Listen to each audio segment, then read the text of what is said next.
চতুর্থ শ্রেণী কর্মচারী কল্যাণ সভাপতি জনাব আশরাফুল ইসলাম খোকন।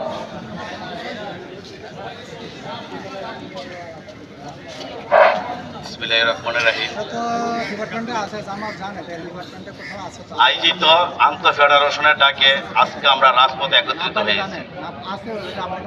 আজকে আমরা যে আন্দোলন যাচ্ছি করতে, এই পেনশন, আসলে পেনশনটা কি আমরা অনেকেই জানি, অনেকেই বুঝি না।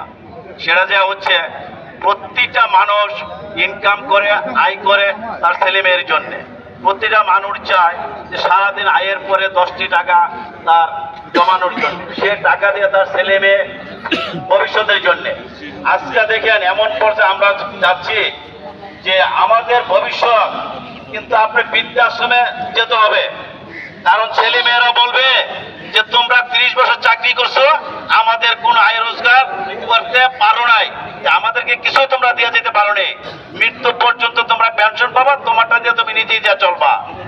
আসলে দেখেন এতে করে কিন্তু বৃদ্ধাশ্রম ছাড়া আমাদের আর বিকল্প কোনো পথ থাকবে না, আমাদের ছেলে মেয়েরা আমাদেরকে পারবে না।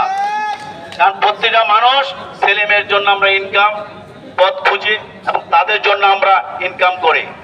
যাই হোক, আমি এটুকু বলতে চাই, আজকে এখানে উপস্থিত হয়েছে, আজকেই শেষ নয়। আপনারা জানেন ইতিপূর্বে শিক্ষক সমিতির সাথে সরকারের একটা আলোচনা হয়েছে।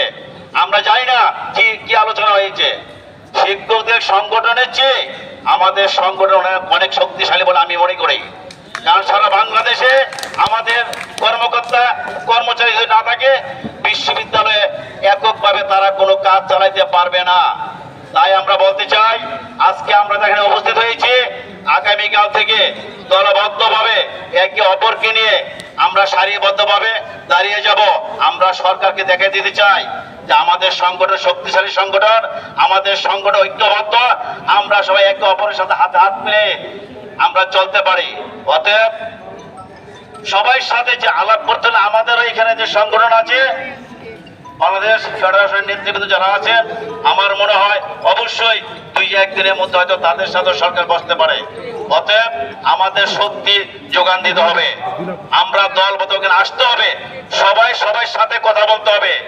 কেউ এদিকে থাকবো ওদিকে থাকবো তাইলে কিন্তু দাবি আদায় হবে না। আর এই দাবি কিন্তু আমার নয়, আপনার নয়, সকলের জন্য। শুধু তাই নয়, যাদের ছেলে মেয়ে আজকে মেট্রিক পরীক্ষা দিচ্ছে, আইএ পরীক্ষা দিচ্ছে, ওই গার্জিয়ান মনে করে তার ছেলে মেয়ে একটা চাকরির প্রয়োজন। কারণ আমরা সবাই যারা চাকরি করে, আমাদের ছেলে মেয়ে আমরা সবাইকে চাকরিমুখী করতে চাচ্ছি।